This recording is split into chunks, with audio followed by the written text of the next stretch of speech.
Mathematics के इस video में हम लेकर चलेंगे miscellaneous exercise on application of derivative जो कि चैप्टर 6 का है। तो मिसलेनियस एक्सरसाइज में हमारे पास बहुत सारे क्वेश्चंस हैं। आपको पता भी है कि मिसलेनियस एक्सरसाइज आपके लिए सबसे इम्पॉर्टेंट एक्सरसाइज होती है। हर साल आपके जो बोर्ड एग्जामिनेशन होते हैं उसमें से मिसलेनियस क्वेश्चंस 100% मिलता है।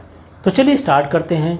वीडियो की शुरुआत करेंगे क्वेश्चन नंबर 1 से मिसलेनियस एक्सरसाइज से। तो क्वेश्चन नंबर 1 क्या दिया है उसको देख लेते हैं। वैसे भी 2020 एंड 21 के अकॉर्डिंग आपके अप्रोक्सीमेशन चैप्टर डिलीट कर दिया गया है, लेकिन फिर भी हम मिसलेनियस के सारे एक्सरसाइज पढ़ लेंगे क्योंकि कंपटीशन पर्पज से तो हमें इसको जानना ही होगा।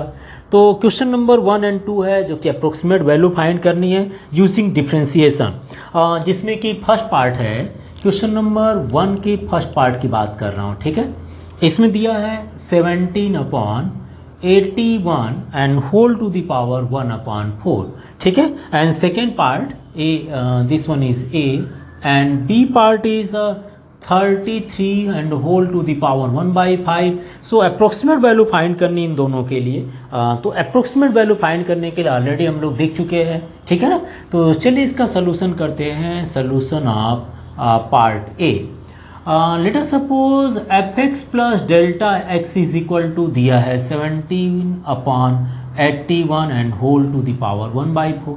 इसमें से fx को सपोज करना होता हमें क्या मान लेंगे, इस पूरे प्लेस पर, इस पूरे नंबर के प्लेस पर x सपोज कर लीजिए तो x टू द पावर 1/4 हमारे पास x हो जाए, मतलब fx हो जाएगा।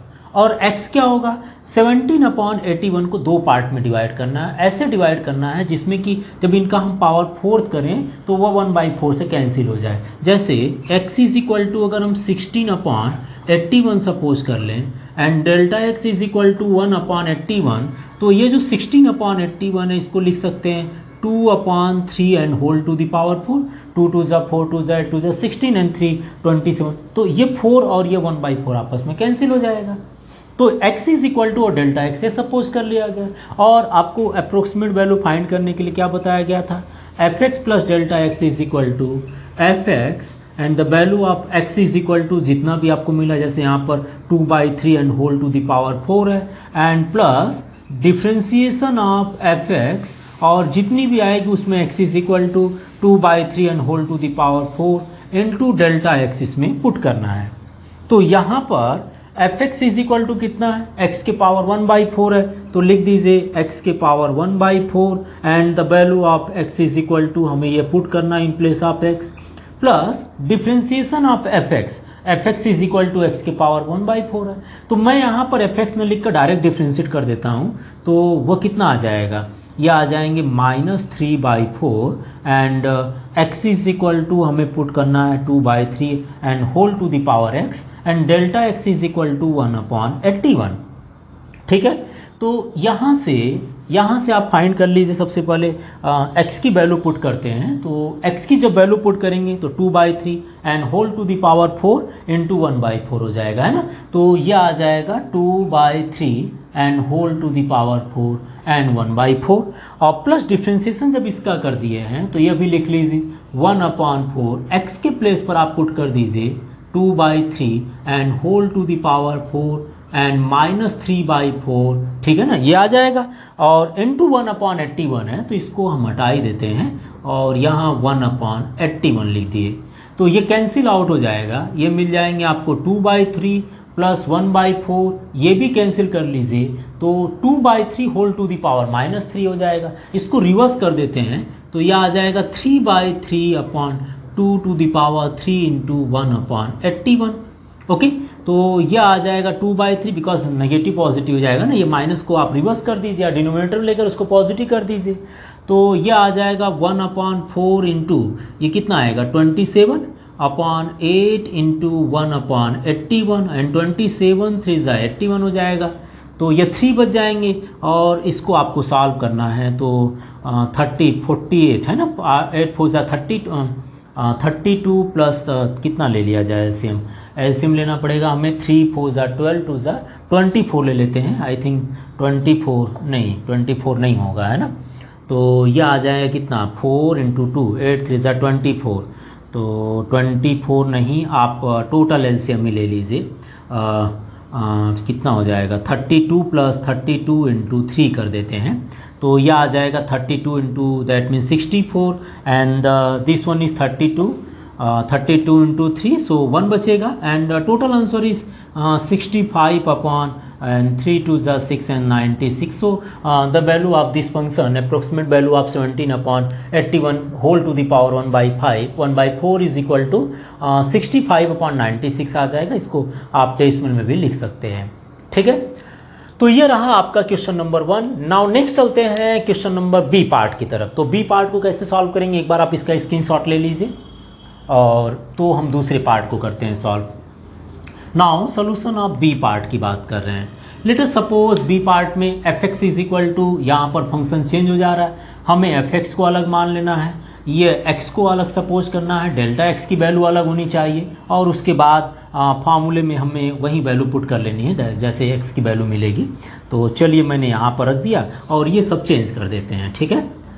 तो यहाँ पर क्या मिलेगा, f x is equal to total जो क्वेश्चन दिया वो 33 and whole to the power 1 by 5 है। मैंने बताया था f x is equal to क्या मान सकते हैं, एक्स, ये पूरा पार्ट आप एक्स सपोज कर लीजिए, तो एफ एक्स जो फंक्शन होगा वो एक्स के पावर 1 by 5 वाला होगा, जिसमें कि आपको 33 को दो पार्ट में डिवाइड करना, एक पार्ट ऐसा हो जिसका पावर 5 फाइंड कर सकें। जैसे हम इसको ले लेते हैं 32 और इसको ले लेते हैं 1, तो 32 plus 1 is 33 and x is equal to 2 to the power 5, 2 2 जा 4 2 जा 8 2 जा 16 2 जा 32 है ना। देखिए 2 2 4 2 8 2 16 2 32, तो आप 5 बार में निकाल सकते हैं 5 टाइम्स में। अब यहाँ से x की वैल्यू 2 to the power 5 रख लीजिए, 2 to the power 5 और डायरेक्टली आप फंक्शन पुट कर लीजिए। fx की वैल्यू कितनी है, x to the power 1 by 5 and here x is equal to 2 to the power 5 and differentiation of fx कितना होगा 1 by 5 x to the power minus 4 by 5 and x is equal to 2 to the power 5 into delta x is equal to 1। तो value आप put कर सकते हैं या 2 to the power 5 and 1 by 5 plus 1 by 5 and differentiation है हमने कर चुके हैं, x is equal to 2 to the power 5 रख दीजिए माइनस 4 by 5 into 1, ये कैंसिल हो जाएगा, ये भी कैंसिल हो जाएगा, तो यहाँ से कितना मिल जाएगा 2। तो इसको हम थोड़ा सॉल्व कर लेते हैं, उसके बाद ये क्वेश्चन कंप्लीट हो जाएगा। अप्रोक्सीमेशन वैसे इजी है, ये आपको बीटेक में मिला करता है, बीटेक फर्स्ट ईयर में आप चलेंगे तो ये इस तरह के क्वेश्चंस मिलते हैं, ठीक है ना। अप्रोक्सीमेशन वही की जरूरत पड़ती है, वैसे तो ये बहुत ईजी एक्सरसाइज है। यह आपका आ गया 2 आ जाएगा बिकॉज 5 से 5 कैंसिल 2 आ गया। नाउ नेक्स्ट 1 by 5 और ये आ जाएगा plus 1 by 5 into 2 to the power minus 4 बच जाएगा, तो माइनस 4 लिख दीजिए। ये 2 एंड 1 अपॉन ये आ जाए कितना 2 2 जा 4 2 जा 8 2 जा 16 इंटू 5 आ गया एंड प्लस 1 आ गया, तो ये 80 एलसीएम हो जाएगा, है ना। तो 82 जा कितना होगा 160 plus 1 which is equal to 161 upon 80। So approximate value of 33 to the power 1 by 5 is equal to 161 and upon 80 आ जाएगा। इसको आप चाहे तो डेसिमल में कन्वर्ट कर लीजिएगा, ठीक है, हो जाएगा। तो चलते हैं अगले क्वेश्चन की तरफ। क्वेश्चन नंबर 2 की बात करते हैं। एक बार आप क्वेश्चन नंबर इसको नोट कर लीजिए, मैं क्वेश्चन नंबर 2 को लेकर चलता हूं फिर 61 अपॉन 80, ठीक है ना। अब दरअसल एक क्वेश्चन से नंबर 1 में 33 to the power minus 1 by 5 है, तो ये माइनस 1 by 5 होने पर आप इसको चेक कर लीजिएगा, मिस्टेक हो गया यहाँ पर, तो ये आ जाएगा, सब कुछ वही करेंगे, कैलकुलेशन तो वैसे ही करना है और ये x to the power minus 1 by 5 हो जाएगा, तो सब कुछ वही करना, बस यहाँ माइनस 1 by 5 लेकर कैलकुलेट कर लीजिएगा। आई थिंक मुझे नहीं लगता कोई प्रॉब्लम आएगी। हमने प्लस 1 by 5 पर ले लिए हैं, आपको माइनस लेना है तो माइनस रखेंगे, तो कैलकुलेशन आपके यहाँ पर माइनस 1 बन जाएगा। ये माइनस 1 आ जाएगा तो माइनस 1 का मतलब यहाँ पर जो 2 आया वो 1/2 में आ जाएंगे, ठीक है ना। तो आई थिंक माइनस हो चाहे प्लस हो, हमने अगर यह प्लस में कर दिया है तो आप माइनस वाला पार्ट अपने से कर लीजिएगा, मुझे नहीं लगता कोई प्रॉब्लम होगी, ठीक है। अब चलते हैं हम क्वेश्चन नंबर 2 को लेकर। क्वेश्चन नंबर 2 को आप एक बार रीडिंग कर लीजिए। क्वेश्चन नंबर 2 मिसलेनियस एक्सरसाइज लेकर चल रहे हैं, तो ये maximum minima, increasing decreasing, tangent normal, इन सभी का मिक्सर होगा। क्वेश्चन नंबर 2 दिया है, so that the function given by, and question number 2 इसमें क्या है, so that the function given by fx is equal to log x upon x has maximum, ये पूछा maximum 8x is equal to e, maximum value 8x is equal to, इस फंक्शन की maximum value x is equal to e पर है। तो या तो देखिए इसका सेकेंड डेरिवेटिव टेस्ट हम जब इसको प्रूव करेंगे, सेकेंड डेरिवेटिव टेस्ट से इसको हम सॉल्व करेंगे, तो जो पॉइंट होगा, जिस पॉइंट पर हम इसको मैक्सिमम पुट करेंगे, वो पॉइंट आपका x इज इक्वल टू ई आना चाहिए। तो सेकेंड डेरिवेटिव टेस्ट अप्लाई कर लीजिए। कैसे करेंगे? सबसे पहले हम इस फंक्शन को डिफ्रेंशिएट कर देते हैं विथ रिस्पेक्ट टू x। तो d by d x of f x is equal to log x upon x. Now differentiation first derivative कितना आ जाएगा? x into differentiation of log x, division rule apply हो जाएगा, minus log x then differentiation of x upon denominator square. So ये आ जाएगा f dash x is equal to x, log x का derivative 1 upon x minus log x into 1 upon x square, ये cancel हो जाएगा। So first derivative is equal to 1 minus log x upon x square. इसी को हम दूसरी बार differentiate कर लेते हैं। सेकेंड डेरिवेटिव क्या होगा इसका? फिर सेकेंड डेरिवेटिव में इसी फंक्शन को कर लीजिए, d by d x of f dash x is equal to differentiation of 1 minus log x upon x square है, हम इसको करेंगे 1 minus log x upon x square. So second derivative is equal to x square and differentiation of 1 minus log x minus 1 minus log x and differentiation of x square and whole to the power 2 हो जाएगा, है ना। तो second derivative x square and differentiation of 1 is 0 और log x का derivative हो जाएगा minus है, तो minus 1 upon x and minus 1 minus log x and x square को लिख दीजिए 2x upon x to the power 4। तो ये कैंसिल आउट कर सकते हैं। तो सेकेंड डेरिवेटिव अगर टोटल देखा जाए, माइनस कॉमन ले लेते हैं, ओवरऑल से माइनस कॉमन लेते हैं, तो ये एक्स स्क्वायर और ये एक्स है, तो ये कैंसिल होकर एक्स बच जाएंगे, x plus 2x and 1 minus log x, और बचेगा आपके पास एक्स के पावर 4। ओके, अब हम क्या करेंगे? फर्स्ट डेरिवेटिव को 0 करते हैं। तो for any point the first derivative या at a critical point the first derivative which is equal to 0 and the first derivative f dash x is equal to 1 minus log x upon x square है। तो यहाँ से 1 minus log x upon x square is equal to 0 और cross multiply करते हैं तो यह 1 is equal to log x मिल जाएगा ना भाई, ये 0 हो जाएगा। तो 1 is equal to log x, और लॉग एक्स को अगर हम बेस ई पर कैलकुलेट करते हैं तो लॉग ई की जो वैल्यू होती है वह 1 होती है, सेम बेस पर, same base and same exponent पर, और आपको बताया गया वेरिएबल पार्ट होगा तो उसका बेस ई सपोज कर लेते हैं। तो यहाँ अगर बेस ई होगा तो तब भी आप देख सकते हैं लॉग ई की वैल्यू सेम बेस पर 1 हो जाती है। तो यहाँ से कंपेयर कर सकते हैं, therefore x is equal to e, x is equal to e मिल जाएगा, है ना। x is equal to e या log x is equal to 1 होता है तो आपको पता भी होगा कि अगर 2 to the power 3 is equal to 8 होता है तो हम इसको log में कन्वर्ट करते कैसे लिखते हैं? लिखते हैं log 8 to the base 2 is equal to 3। तो यहाँ पर वही कंडीशन है कि अगर log x is equal to 1 है तो log x के बेस ही मान लीजिए, log x के बेस ही मान लीजिए, तो आप e to the power x is equal to, आप जैसे 2 टू द पावर 3 है तो 1 ले लेते हैं log 1 की वैल्यू। इस बेसिस पर आप इसको चाहे तो एक्सपोनेंट में कन्वर्ट कर लीजिए, या तो आप जान लीजिए कि log 1 की वैल्यू है तो सेम नंबर और सेम बेस पर, जैसे ये याद रख लीजिए इनकी वैल्यू हमेशा 1 हुआ करती है, ठीक है। तो यहाँ पर वेरिएबल दिया है, x की वैल्यू क्या है? बेस वेरिएबल e पर लिया गया है, ठीक है ना। तो ये e पर अगर लिया गया है तो e की बेस पर log e की वैल्यू आपकी log a और एक्सपोनेंट भी e होगा तो इनकी वैल्यू हमेशा 1 हो जाती है। Same base and same exponent पर वैल्यू हमेशा क्या बनती है? 1 बना करती है। ये चीज़ें थोड़ा सा याद रखिएगा। तो यहाँ से x is equal to e मिल जाएगा। और मैं ये आपको जो बता रहा था इसमें बता रहा था कि एक्सपोनेंट से log में कैसे कन्वर्ट करते हैं, ठीक है।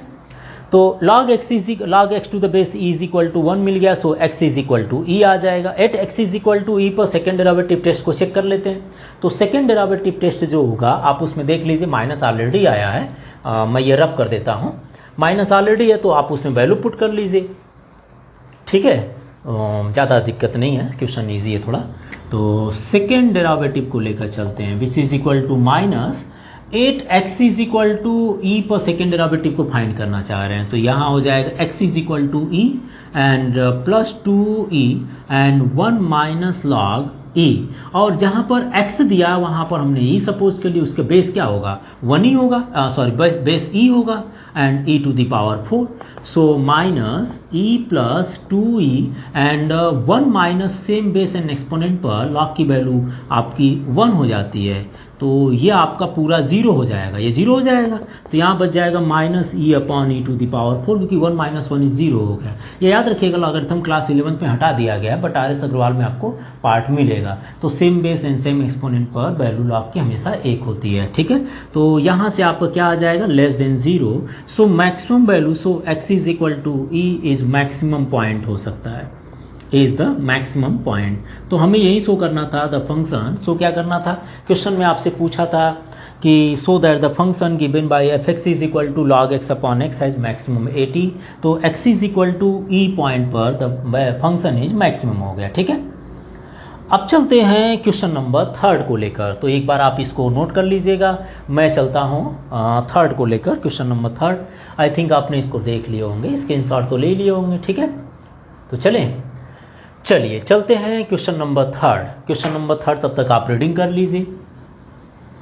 देखिए आप, मैं हमेशा ये सजेशन भी रहता है कि अगर आप एक्सरसाइज, चाहे बोर्ड एग्जामिनेशन हो, चाहे कोई भी क्लासेस, क्लास 11th हो, तो आप इसमें अगर मिसलेनियस एक्सरसाइज को ध्यान से पढ़ते हैं तो मोस्ट ऑफ द क्वेश्चन जो होते हैं हमेशा मिसलेनियस से पूछे जाते हैं। मिसलेनियस एक्सरसाइज होती है या तो मिसलेनियस से रिलेटेड आपके क्वेश्चंस होते हैं, ठीक है ना। तो इसीलिए मिसलेनियस एक्सरसाइज को बहुत ध्यान से पढ़ने की कोशिश कीजिएगा। आप एक बार तब तक नोट कर लीजिएगा। एंड नेक्स्ट क्वेश्चन है question number 3, and question number 3 क्या कह रहा है, the two equal side of N isosceles triangle with fixed base b are decreasing at the rate of 3 centimeter per second. How fast is the area decreasing when the two equal sides are equal to the base? यहाँ पर आपके जो triangle है वो एक isosceles triangle है। तो ये देखिए आपके पास आइसोसेलेस ट्रायंगल जिसके दो इक्वल साइड मान लीजिए, the two equal side of isosceles triangle with fixed base b, इसका बेस आपका b फिक्स्ड है, and are decreasing at the rate of 3 centimetre per second. जो ये दोनों साइड है इसको अगर x सपोज करते हैं, इसकी लेंथ अगर x सपोज करते हैं, तो गिवन आपका मिला है, गिवन क्या है, ये इंक्रीज है ना, ये इंक्रीजिंग डिक्रीजिंग क्वेश्चन है, दिया है इसमें dx upon dt is decreasing, decreasing means minus हो जाएगा, ठीक है ना। तो डिक्रीजिंग दिया है 3 सेंटीमीटर पर सेकेंड, ये दिया गया है क्योंकि t के रिस्पेक्ट में हम कर रहे हैं, 3 सेंटीमीटर पर सेकेंड है, इसलिए जो साइड है वो डिक्रीज करेगी विथ रिस्पेक्ट टू t। देख लीजिएगा, साइड अगर x मान रहा है लेंथ तो यह डिक्रीज कर रहा है, बिकॉज इसकी यूनिट सेंटीमीटर पर सेकेंड है, इसलिए यह dx अपॉन dt गिवन है। How fast is the area increase, ये हमें शो क्या करना भाई, शो करना है area of this isosceles triangle. How fast is the area of isosceles triangle is increasing. Condition दिया है इसमें कि when two equal side is equal to base आपका हो, जब when x is equal to b हो, means x is equal to x ले लिए और ये बेस दे दिया है।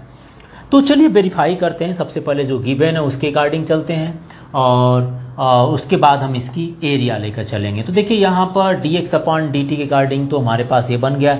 एरिया ऑफ आइसोसेलेस ट्रायंगल की बात करते हैं।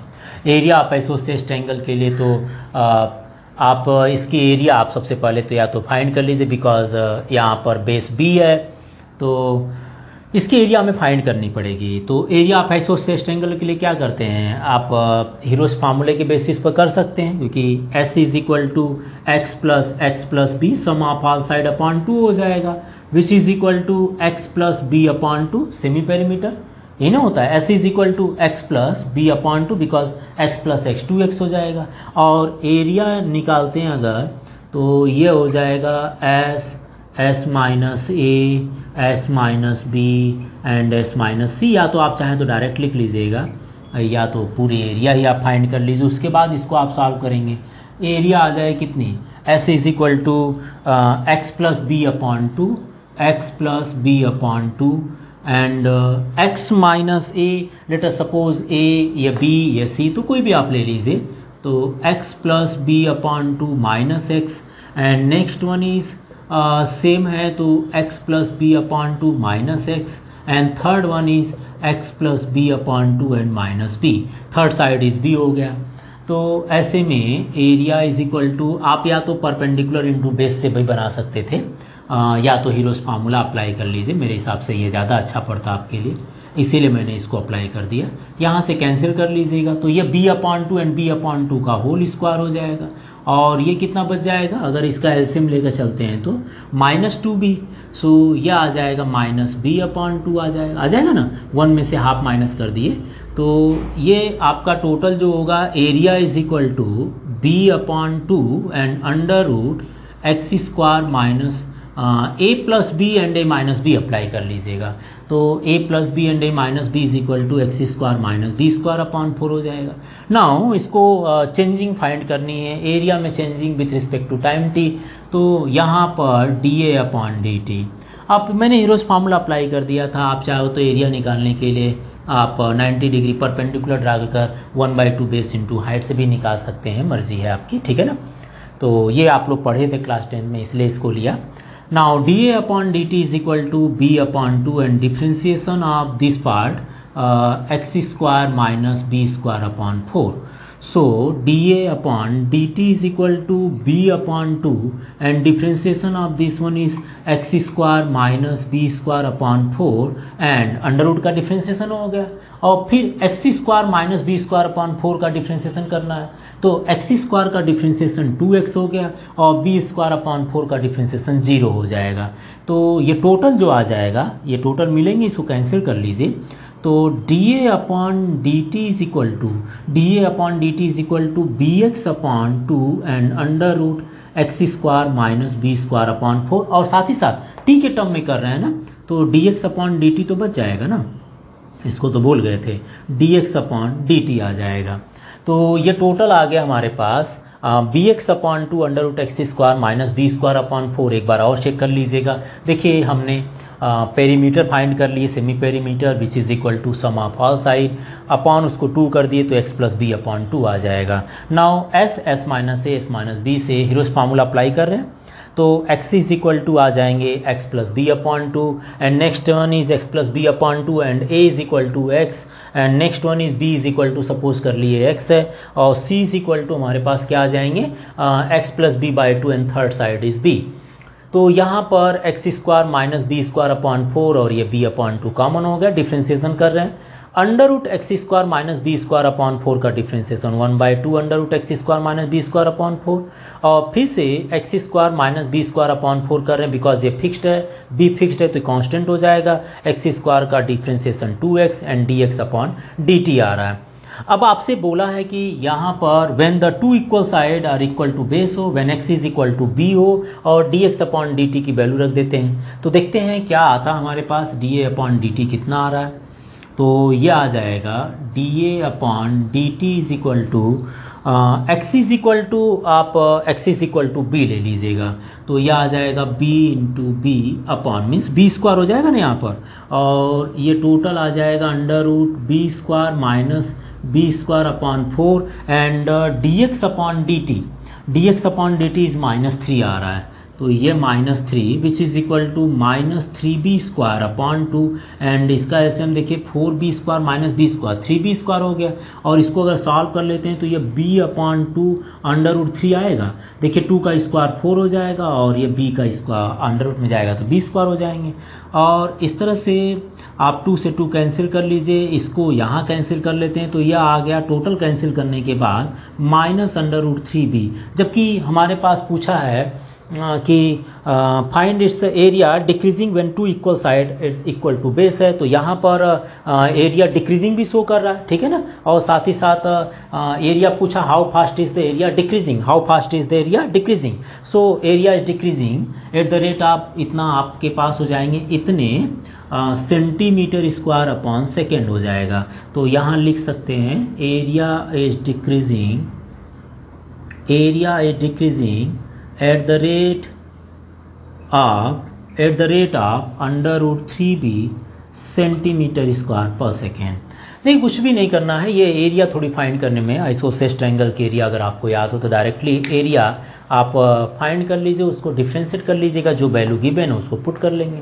तो अगर ये डिक्रीज कर रहा है तो जाहिर सी बात है डायरेक्टली प्रोपोर्शनल हो रहा है, तो dx/dt नेगेटिव आने पर dA/dt भी नेगेटिव आएगा। ठीक है, तो ये क्वेश्चन रहा, क्वेश्चन नंबर आपके 3 रहे हैं। अब चलते हैं अगले क्वेश्चन की तरफ, क्वेश्चन नंबर 4 को। तो आप एक बार कंप्लीट क्वेश्चन को देखकर नोट कर लीजिए। ठीक है, तो चलें, आई थिंक आपने स्क्रीनशॉट ले लिए होंगे। तो क्वेश्चन नंबर 4 पर आइए। क्वेश्चन नंबर 4 क्या कह रहा है उसको देखते हैं। क्वेश्चन देखिए इजी है, ठीक है ना, मुझे नहीं लगता ज़्यादा प्रॉब्लम है। आप एक बार अच्छे से इसको नोट कर लीजिएगा।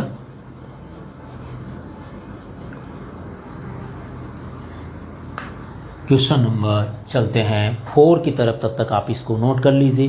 क्वेश्चन नंबर देखिए 4 दिया है, क्वेश्चन नंबर 4 दिया है, find the equation of normal. Equation of normal आपसे पूछा जा रहा है। Find the equation of normal, find the equation of normal to the curve y square is equal to 4x at the point 1 और 2 पर पूछा है। तो इक्वेशन ऑफ नॉर्मल निकालना मेरे हिसाब से बहुत इजी पड़ेगा। आप स्लोप ऑफ टेंजेंट निकाल लीजिए, इसको डिफ्रेंशिएट कर लीजिए, छोटे पॉइंट में लिख देते हैं इसको, ठीक है ना। तो सबसे पहले इसका डिफ्रेंशिएशन कर लेते हैं with respect to x। So d/dx of y square is equal to 4ax, 4x को भी डिफ्रेंशिएट करेंगे ना, d/dx of 4ax and y square का डिफ्रेंशिएशन हो जाएगा 2y and dy/dx is equal to 4a। So dy/dx is equal to, ये cancel कर लीजिए तो यह आ जाएगा 2a/y। Now slope of tangent आ गया, slope of tangent which is equal to dy/dx, that means 2a/y। तो एट द पॉइंट 1, 2 पर स्लोप ऑफ टेंजेंट निकाल लेते हैं। एट द पॉइंट 1, 2 पर स्लोप ऑफ टेंजेंट मतलब dy/dx की वैल्यू 2a और y की जो वैल्यू है ये आपका 2 है, तो ये आपका आ जाएगा a आ जाएंगे। स्लोप ऑफ टेंजेंट a आ गया। अब हमें नेक्स्ट में अब इसके स्लोप ऑफ नॉर्मल फाइंड करनी है, तो सबसे पहले इसको रब कर देते हैं। एक बार आप इसको देखिए, मैं इसको रब कर लेता हूँ पहले। स्लोप ऑफ टेंजेंट आ चुका है, तो अब नेक्स्ट देखते हैं। हमसे पूछा गया है इक्वेशन ऑफ नॉर्मल पूछा है, तो now slope of normal find कर लीजिए। Slope of normal which is equal to -1 upon slope of tangent हो जाएगा, स्लोप ऑफ द टेंजेंट, ठीक है ना। तो यह आ जाएगा -1 अपॉन स्लोप ऑफ टेंजेंट कितना आ गया, एट द पॉइंट 1, 2 पर a आ चुका है, तो -1 अपॉन a आ जाएंगे।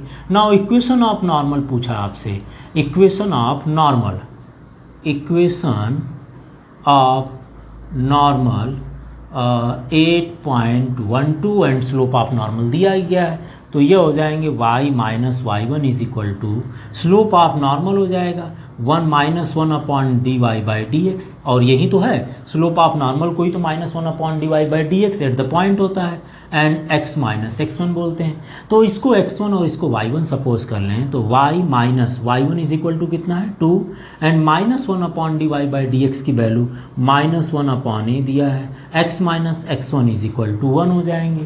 क्रॉस मल्टीप्लाई कर लेते हैं तो यह आ जाएगा a y minus 2 is equal to -x plus 1।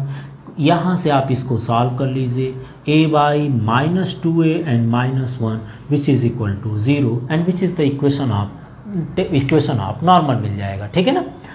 तो ये रहा आपके क्वेश्चन नंबर 4, इजी है ये। आई थिंक इस तरह से क्वेश्चंस के बारे में पहले भी डिस्कस कर चुके हैं हम लोग, तो एक बार आप इसको नोट कीजिए, मैं रब करूँ। अब मैं चलूँ लेकर क्वेश्चन नंबर 5।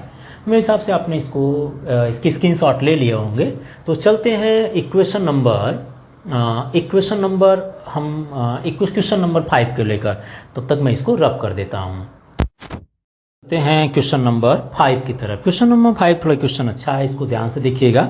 इसमें पूछा है so that the normal at the point theta to the curve x is equal to, ये कर्व का इक्वेशन जो दिया है वो पैरामेट्रिक फॉर्म में है, a cos theta plus a theta sine theta, ठीक है ना।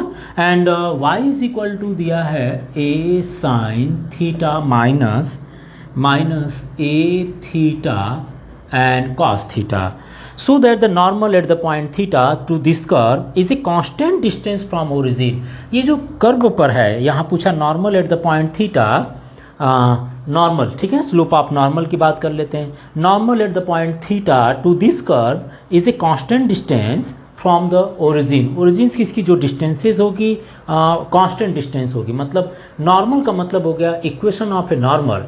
हमारे पास जो नॉर्मल होगा इस कर्व के ऊपर, हम क्या करेंगे, हम इन दोनों पॉइंट से, एक तो मान लीजिए ये कर्व हमारे पास हो जाएगा, तो हमें निकालना होगा इस कर्व का इक्वेशन। इस कर्व का इक्वेशन मतलब इक्वेशन ऑफ नॉर्मल निकालेंगे। उस इक्वेशन ऑफ नॉर्मल की डिस्टेंस फ्रॉम ओरिजिन क्या दिखाएंगे, इज ए कांस्टेंट। कांस्टेंट का मतलब वह ए भी आ सकता है या कोई नंबर आ सकता है।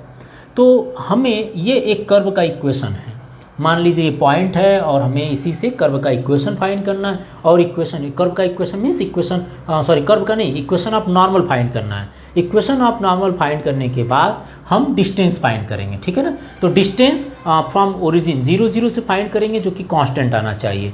तो चलिए देखते हैं। सबसे पहले इक्वेशन ऑफ नॉर्मल निकालने के लिए स्लोप ऑफ टेंजेंट निकालना पड़ेगा। तो स्लोप ऑफ टेंजेंट निकालने के लिए मान लेते ये दोनों पॉइंट है जो कि पैरामेट्रिक थीटा में दिया गया है, तो हम इसको दोनों साइड को with respect to theta differentiate करते हैं। Now dx upon d theta find करते हैं, कितना आ जाएगा a and differentiation of cos theta plus d by d theta and a theta sine theta हो जाएंगे, ए थीटा साइन थीटा।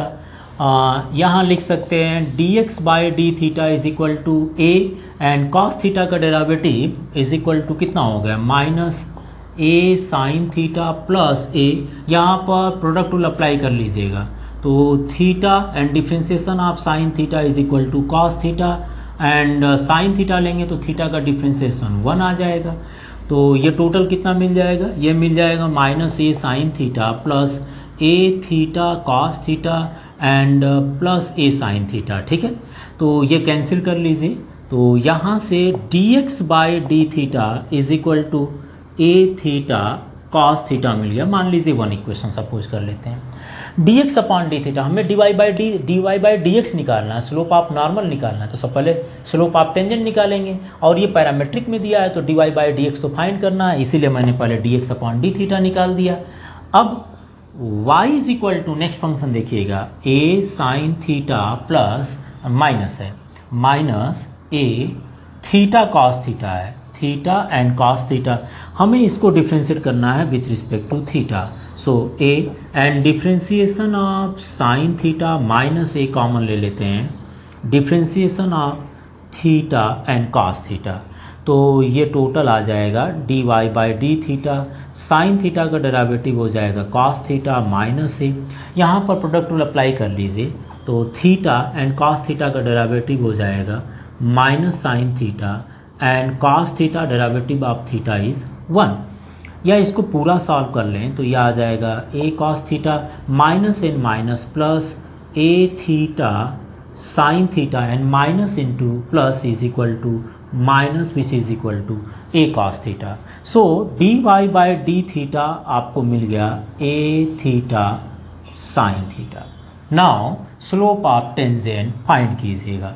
तो स्लोप ऑफ टेंजेंट क्या होगा भाई, slope of tangent at the point theta, तो d y by d x which is equal to d y by d theta and upon d x upon d theta हो जाएगा, ठीक है।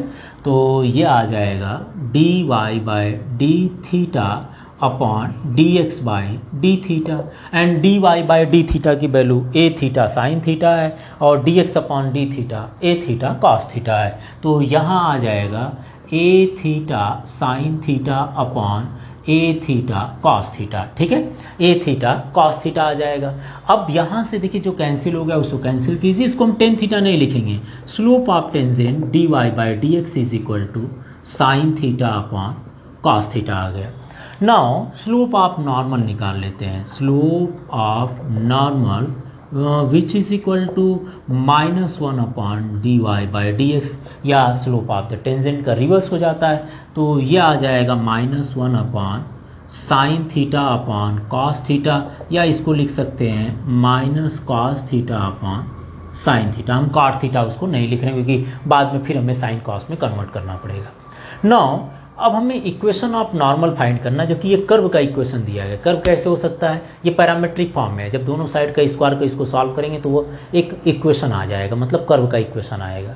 तो इस कर्व के ऊपर जो टेंजेंट है उस टेंजेंट की डिस्टेंस ओरिजिन से फाइंड करनी है। तो उस कर्व के ऊपर जो नॉर्मल है उसकी डिस्टेंस कहाँ से फाइंड करनी है, ओरिजिन से फाइंड करनी है। तो हम क्या करेंगे, हम इस जो दोनों पॉइंट दिए गए हैं इस पॉइंट को लेकर इक्वेशन ऑफ नॉर्मल मान लेते हैं। इक्वेशन ऑफ नॉर्मल क्या होगा भाई, equation of normal through the point x is equal to इस पॉइंट से और y इस पॉइंट से, through the point x is equal to a cos theta plus a theta sine theta and y is equal to a sine theta minus a theta and cos theta. ठीक है, इसी point से, ये point भी है और इन दोनों point को लेकर हम कर्व भी बना सकते हैं। कैसे, देखिए इधर x square plus y square is equal to a cos theta plus a sine theta का होल स्क्वायर, मतलब दोनों साइड के लेफ्ट और राइट को स्क्वायर कर जोड़ देंगे तो आपको एक कर्व का इक्वेशन मिल जाएगा और उस कर्व के ऊपर ये दोनों पॉइंट है। ठीक है ना, तो इसी पॉइंट को हमने क्या मान लिया, ये दोनों पॉइंट जो है इसी पॉइंट को लेकर नॉर्मल का इक्वेशन निकालना है और इसी पॉइंट से हमने स्लोप ऑफ टेंजेंट निकाल लिए। तो इक्वेशन ऑफ नॉर्मल जब निकालेंगे तो y minus y1 is equal to -1/dy/dx and x minus x1 हो जाएगा। Now y minus y1 is equal to, देखिए ये पूरी वैल्यू है, इसको y1 और x1 मान लेते हैं, तो ये कितना आ जाएगा, a sine theta and minus and minus plus हो जाएगा a theta cos theta which is equal to -1/dy/dx, मतलब slope of normal which is equal to कितना आया है, यह आ गया है minus cos theta upon sine theta and x minus x1 कितना, ये पूरा x मान लीजिए, तो यह आ जाएगा a कॉस थीटा और इसमें माइनस का मल्टीप्लाई कर लीजिए तो यह आ जाएगा a थीटा साइन थीटा। ठीक है, क्रॉस मल्टीप्लाई कर लीजिए, टोटल इसका मल्टीप्लाई आप क्रॉस कीजिए तो कितना आएगा, ये आ जाएगा y साइन थीटा का मल्टीप्लाई इससे कर लीजिए तो ये मिल जाएंगे minus a sine square theta, और साइन थीटा का मल्टीप्लाई कॉस से कर लीजिए तो ये आ जाएगा a theta sine theta and cos theta which is equal to minus cos theta का मल्टीप्लाई कर लीजिए x के साथ, तो यह आ जाएंगे minus x cos theta minus and minus plus a cos square theta and minus plus a, इसको लिख लीजिए, टोटल कितना आया a theta sine theta and cos theta. देखिए मैंने कुछ नहीं किया, इक्वेशन ऑफ नॉर्मल निकालने के लिए dy/dx की जो वैल्यू है -1/dy/dx की value minus cos theta sine theta था, वो वैल्यू मैंने यहाँ पुट कर दिया, x1 y1 यही पॉइंट मान लिए। ठीक है ना, इसी पॉइंट्स को अब क्या करना है कि ये जो डिनोमिनेटर न्यूमरेटर है तो इसको क्रॉस मल्टीप्लाई कर लीजिए, कॉस का आप x के साथ और साइन थीटा का y वाले पार्ट के साथ मल्टीप्लाई कर लेते हैं, तो यह आ जाएगा y साइन थीटा का a sine theta cos theta से मल्टीप्लाई करेंगे a साइन स्क्वायर थीटा आ जाएंगे। नाउ साइन थीटा का a थीटा कॉस थीटा से मल्टीप्लाई कर लीजिए। सिमिलरली यहाँ पर देखिए minus cos theta into x and minus plus a cos square theta and minus cos theta and minus a theta sine theta के साथ हो जाएगा तो प्लस हो जाएंगे। जो कैंसिल होने लायक उसको कैंसिल कर लेते हैं, ये पार्ट और ये पार्ट दोनों कैंसिल हो जाएंगे, a theta sine theta cos theta है ना, ये पूरा कैंसिल हो गया। जब ये कैंसिल हो जाते हैं तो आपके पास बचेगा कितना, फिर हमारे पास a थीटा कहाँ से मिल जाएंगे, यहाँ पर y माइनस थीटा था। ठीक है, तो बच जाएगा ये माइनस एक्स कॉस थीटा है, इसको ट्रांसफर कर लीजिए पॉजिटिव डायरेक्शन में, तो ये आ जाएगा माइनस वाला प्लस कॉस थीटा और ये y हमारे पास है तो इसको बोल देंगे y sine theta which is equal to a cos square theta and plus minus a sine square theta, transfer कर लीजिए कितना बच जाएगा a साइन स्क्वायर थीटा, तो ये माइनस वाला इधर प्लस हो गया। इन दोनों में से अगर a कॉमन ले लेते हैं तो ये बच जाएगा sine square theta plus cos square theta which is equal to 1 हो जाता है। तो इक्वेशन जो मिल गया वो मिल गया आपको x cos theta plus y sin theta is equal to a, which is equation of normal आ गया। क्या आ गया? Equation of normal. अब इक्वेशन ऑफ नॉर्मल की डिस्टेंस कहाँ से लिखा है ना क्वेश्चन में कि आपको शो करना है कि show that the normal means equation of normal is a constant distance from the origin, मतलब constant distance is from origin. तो इस इक्वेशन ऑफ नॉर्मल की डिस्टेंस हम ओरिजिन से फाइंड करते हैं। ओरिजिन से कैसे फाइंड करेंगे? मैं इसको पहले रब कर देता हूँ क्योंकि आई थिंक आपने इसको नोट कर लिए होंगे। तो चलिए देखिए ओरिजिन से इसको डिस्टेंस कैसे फाइंड करेंगे। ठीक है, आप तब तक उधर के पार्ट को नोट कर सकते हैं, मैं इधर ही सॉल्व कर लूँगा इसको। ये कैसा हो सकता है सबसे पहले वो भी देख लीजिए। ओरिजिन से इसकी डिस्टेंस फाइंड करना है तो मान लेते हैं कि हमारे पास देखिए कर्व ये ऐसा रहा होगा, इसका नॉर्मल सपोज कीजिए टेंजेंट ऐसा है, नॉर्मल ये रहा होगा और ओरिजिन हमारे पास, तो ओरिजिन से इसकी जो डिस्टेंसेज इस पर है, ओरिजिन मतलब 0 0 से ये जो डिस्टेंस होगी वह आपको कांस्टेंट शो करना है। ये नॉर्मल आप मान लीजिए, इक्वेशन ऑफ नॉर्मल है। ठीक है ना? तो ओरिजिन से डिस्टेंस इस पर आपके क्या होना चाहिए? कांस्टेंट होना चाहिए, परपेंडिकुलर दिया नहीं है। तो आपको क्लास 11th में एक फार्मूला बताया गया होगा, distance from A point on A line, distance from A point, मान लीजिए पॉइंट हमारे पास x1 और y1 होते हैं, ऑन द लाइन, लाइन हमारे पास होती है equation ax plus by plus c is equal to 0, then d is equal to mod में कर देते थे ax1 plus by1 plus c upon under root a square plus b square. ये class 11th का फार्मूला था, याद है आपको? किसी भी पॉइंट से किसी लाइन पर डिस्टेंस फाइंड करना। तो यहाँ पर लाइन की जगह देखिए, पॉइंट की जगह तो 0 0 है, 0 0 से फाइंड करना है, और लाइन का जो इक्वेशन है वो आपका इक्वेशन ऑफ नॉर्मल है। तो यहाँ पर जो फाइंड करनी है डिस्टेंस, हमें फाइंड करनी है फ्रॉम 0 0 से on the line, on the line, line मान लीजिए इक्वेशन ऑफ नॉर्मल है, क्या है?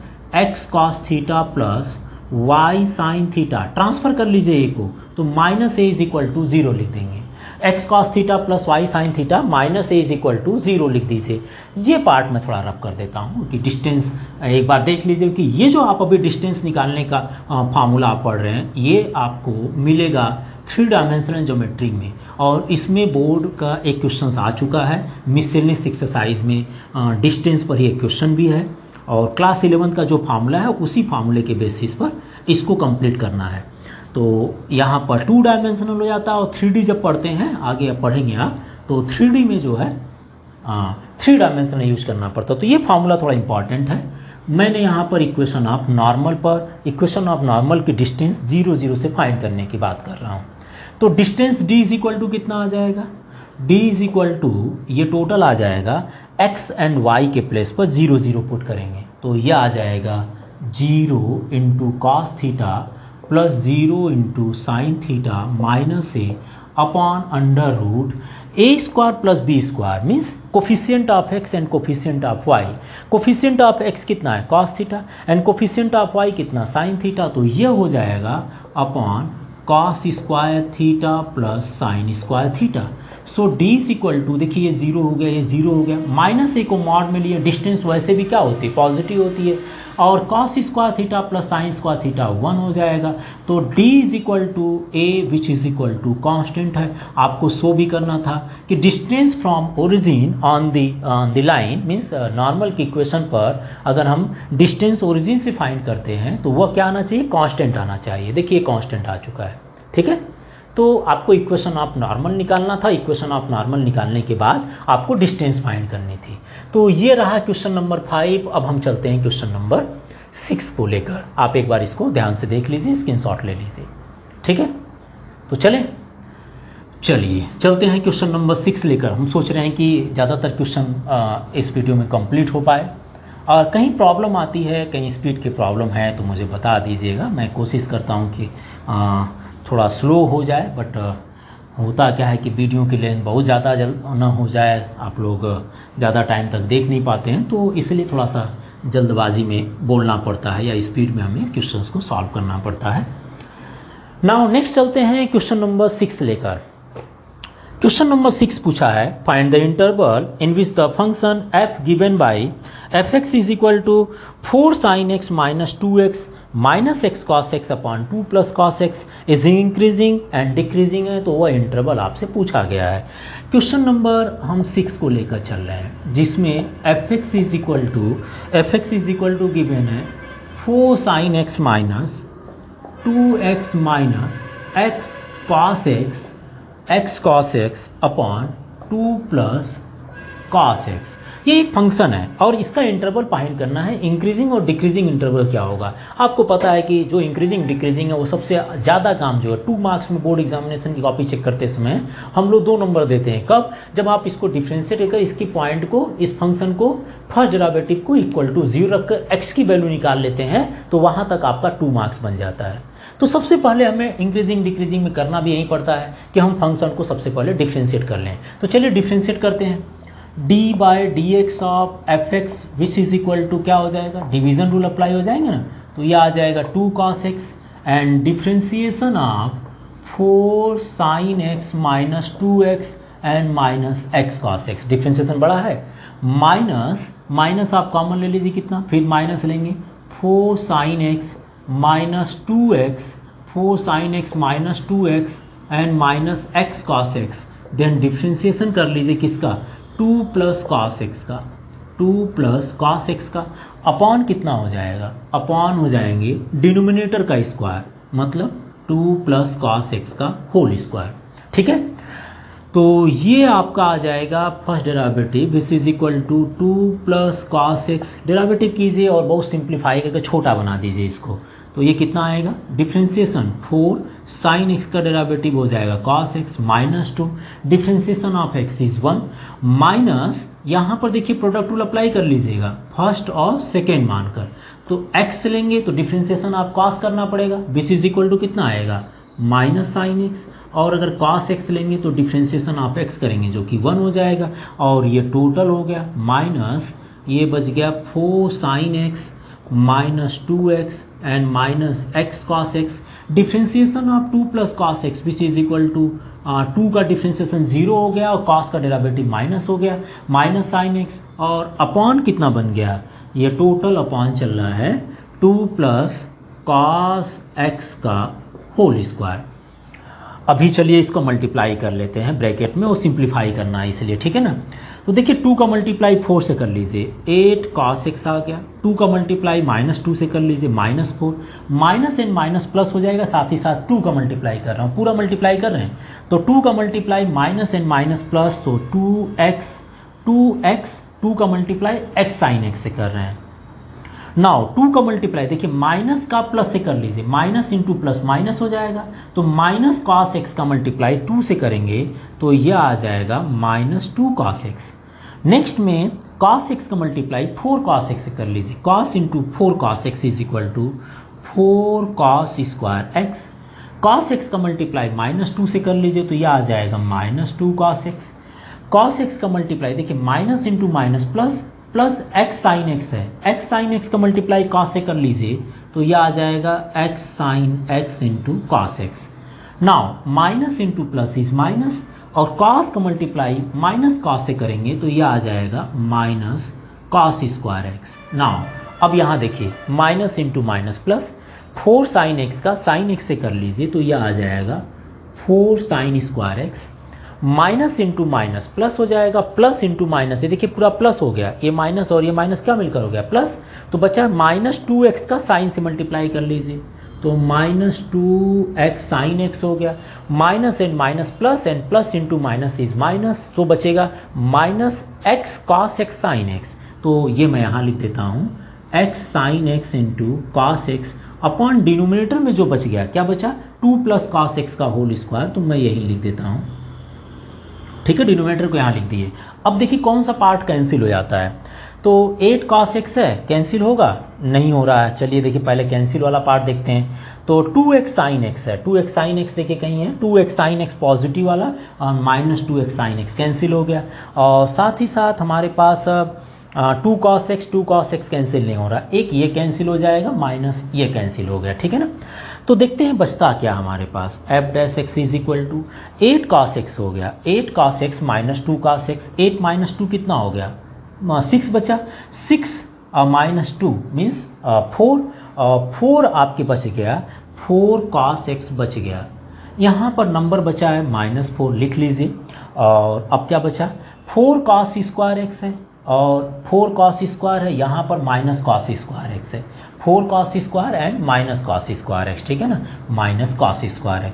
तो 4 minus cos square x is equal to 3 cos square x बच जाएगा, 3 cos square x, this one and this one, इन दोनों का डिफरेंस कर दिए।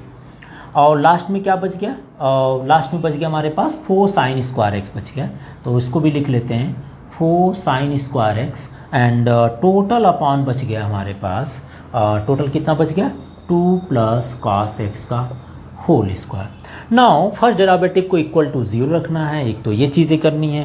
तो आप चाहे होते तो 4 और ये 4 कॉमन ले लिए होते तो हमारे पास कैंसिल होने के चांस ज़्यादा रहता, ठीक है ना। तो थोड़ी सी इस लाइन को मैं चेंज कर देता हूँ, ज़्यादा अच्छा रहेगा। देखिए ये 3 cos स्क्वायर x है, इसको मत लिखिए, आप थोड़ा इसको माइनस कर दीजिए, माइनस करने से कैंसिल होगा। कैसे, देखिए ये 4 cos स्क्वायर है, इसमें से 4 है cos स्क्वायर x ले लीजिए, ये 4 cos स्क्वायर x और ये 4 sin स्क्वायर x, इसको एक साथ ले लीजिए और दोनों में से 4 को माइनस कर लीजिए। बचा हमारे पास ये जो cos स्क्वायर है, इसको ऐसे ही रहने दीजिए। इससे क्या होगा, cos square x plus sine square x is equal to 1 हो जाएंगे। तो ये जो अगली लाइन लिख सकते हैं, ये लिख सकते हैं 4 cos x minus 4 and plus 4 and cos square x plus sine square x is equal to 1। तो ये पूरा ओनली 4 बचेगा और बचा कितना, minus cos square x upon ये बच गया 2 प्लस cos x का होल स्क्वायर। -4 से +4 कैंसिल कर लीजिए और इसके बाद जो पार्ट बचता है उसको इक्वल टू 0 रखते हैं। तो चलिए एक बार नोट कर लीजिए, मैं ज़रा ऊपर वाला पार्ट रब कर देता हूँ और फिर से इस क्वेश्चंस के अभी तो इंक्रीजिंग डिक्रीजिंग का इंटरवल फाइंड करना है ना। तो आई थिंक डेरिवेटिव आप लोग के लिए थोड़ा सा बड़ा इसका डेरिवेटिव हो जाता है, क्योंकि इसको सिंप्लीफाई करना ज़्यादा दिक्कत हो जाती है। ठीक है, आप एक बार इसको कंप्लीटली नोट कर लीजिए। तब तक नेक्स्ट चलते हैं, हमारे पास यह है, तो यह भी लाइन मैं रब कर देता हूं।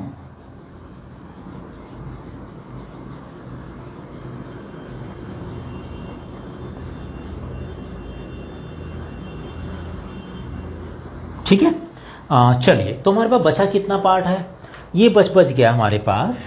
फर्स्ट डेरिवेटिव आ गया 4 cos x minus cos square x है, तो बच गया 4 cos x minus cos square x upon 2 plus cos x का होल स्क्वायर।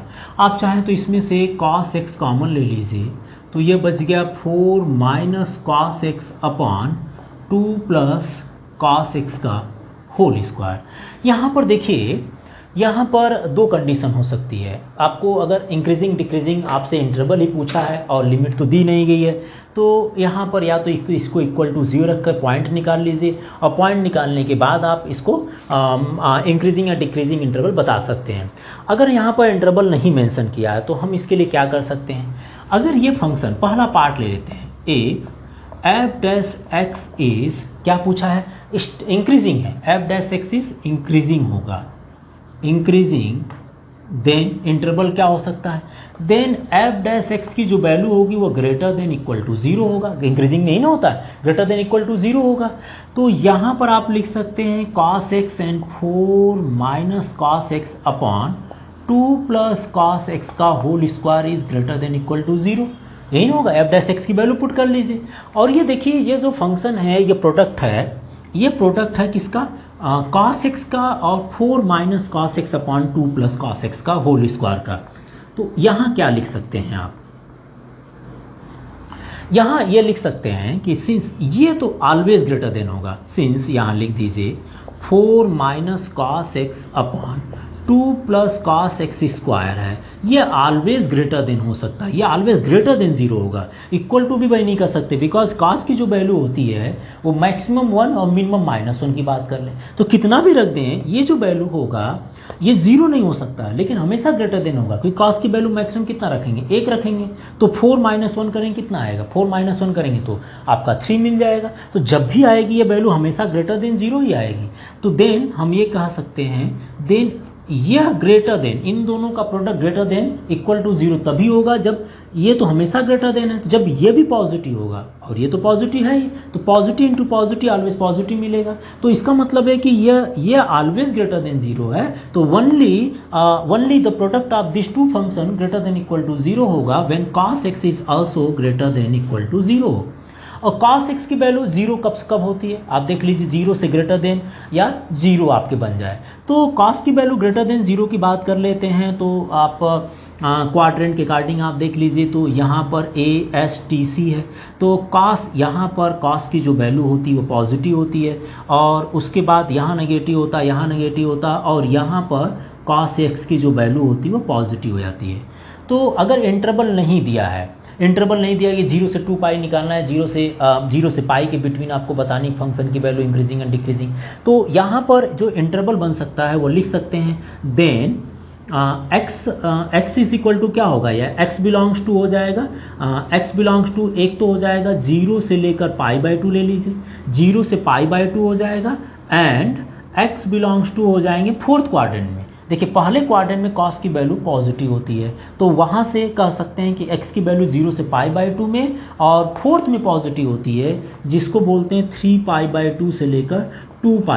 तो x की जो वैल्यू होगी इंक्रीजिंग इंटरवल जो होगा वो 0 से π/2 और 3π/2 से 2π ले सकते हैं, और ओनली एक, अगर कोई इंटरवल नहीं दिया तो हम 0 से 2π मानकर चल रहे हैं, ठीक है। और नहीं तो जनरल सोल्यूशन भी ले सकते हैं। जनरल सोल्यूशन इसका बना लीजिए, cos x is equal to 0 हो गया तो x is equal to 2n+1 into π/2 ले सकते हैं, लेकिन यहाँ पर n is equal to condition बना लीजिएगा। जनरल सोल्यूशन क्या, आप इसको यहाँ लिख दीजिए, यहाँ पर भी काम चल जाएगा। और अगर n इज इक्वल टू मान लीजिए आपको π/2 लेना है, और यहाँ पर 2n-1 n is equal to 1, तो आप जनरल लिखकर 2 पॉइंट को लिख लीजिए, कोई बात नहीं मेरे हिसाब से जनरल बनाने में।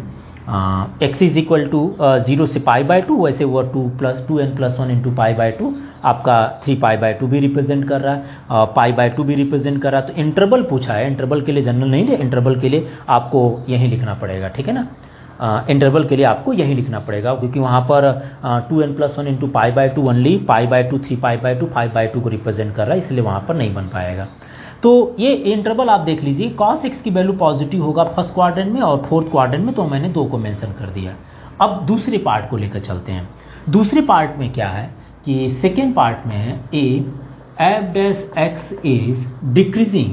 अगर मान लेते हैं कि यह फंक्शन आपका डिक्रीजिंग होगा तो कंडीशन क्या होगी, f'(x) की value less than equal to 0 होगा। और f'(x) की वैल्यू कितनी आई, ये टोटल आई थी, तो इसको लिखिए जरा, cos x and 4 minus cos x upon 2 plus cos x का होल स्क्वायर, और ये टोटल आ गया which is less than equal to 0। Since 4 minus cos x upon 2 plus cos x का whole square is always greater than 0 है, ये हमेशा 0 से बड़ी है। तो अगर इन दोनों का product less than equal to 0 तभी होगा, देन हम ये कह सकते हैं जब ये cos की value less than equal to 0 होगी तभी दोनों का प्रोडक्ट क्या होगा, लेस देन इक्वल टू 0 होगा, क्योंकि ये तो हमेशा पॉजिटिव है। और ये जब लेस देन 0 होगी, लेस देन या इक्वल टू 0 है, वो कब कब होगी, जब लेस देन की बात कर रहे हैं तो ये सेकेंड क्वाड्रेंट में होगी और थर्ड क्वाड्रेंट में होगी। तो इंटरवल लिख दीजिए, देन x बिलोंग्स टू क्या होगा, सेकेंड क्वाड्रेंट को π/2 से लेकर पाई रिप्रेजेंट करते हैं, तो सेकेंड क्वाड्रेंट हो जाएगा π/2 से लेकर पाई तक। एंड अगर आप इसके आगे चलना चाहते हैं तो थर्ड क्वाड्रेंट को वैल्यू बोलते हैं पाई से लेकर 3π/2, ये नहीं होता, ये π/2 होते हैं, तो पाई से लेकर 3π/2 थर्ड क्वाड्रेंट हो जाएगा। तो यहाँ पर हो जाएंगे x बिलोंग्स टू पाई से लेकर 3π/2। तो इन दोनों क्वाड्रेंट में जो cos x की वैल्यू होती है वो आपके लेस देन होते हैं और इन दोनों क्वाड्रेंट में कॉस की वैल्यू पॉजिटिव होती है, तो इंक्रीजिंग एंड डिक्रीजिंग इंटरवल ये आपके बन जाएंगे। ये डिक्रीजिंग इंटरवल हो जाएगा। मैंने यहाँ पर इक्वल टू 0 रखकर पॉइंट नहीं निकाला, क्योंकि पॉइंट निकालने पर बहुत ज़्यादा चेक करनी पड़ती है, क्योंकि यहाँ पर ये कंडीशन शो कर रहा था कि ये पॉजिटिव, ये दोनों पार्ट आपका पॉजिटिव है, और तो इवनली cos x पर डिपेंड कर रहा है कि ये फंक्शन पॉजिटिव नेगेटिव होगा, मतलब ये इंक्रीज या डिक्रीज करेगा। जब cos x की वैल्यू पॉजिटिव होगी या ग्रेटर देन 0 होगा तो ये इंक्रीज करेगा, और जब cos x की वैल्यू लेस देन 0 होगा तो वो डिक्रीज करेगा। तो लेस देन 0 कब कब किस इंटरवल में हो रहा है वो आप इंटरवल लिख दीजिए, और ग्रेटर देन 0 किस किस इंटरवल में हो रहा है तो फर्स्ट और फोर्थ में, तो वह इंटरवल ले लिए, ठीक है ना। तो ये आपका रहा क्वेश्चन नंबर हमने 6 सॉल्व किया। एक बार आप इसको नोट कीजिए, चलते हैं 7th क्वेश्चन की तरफ।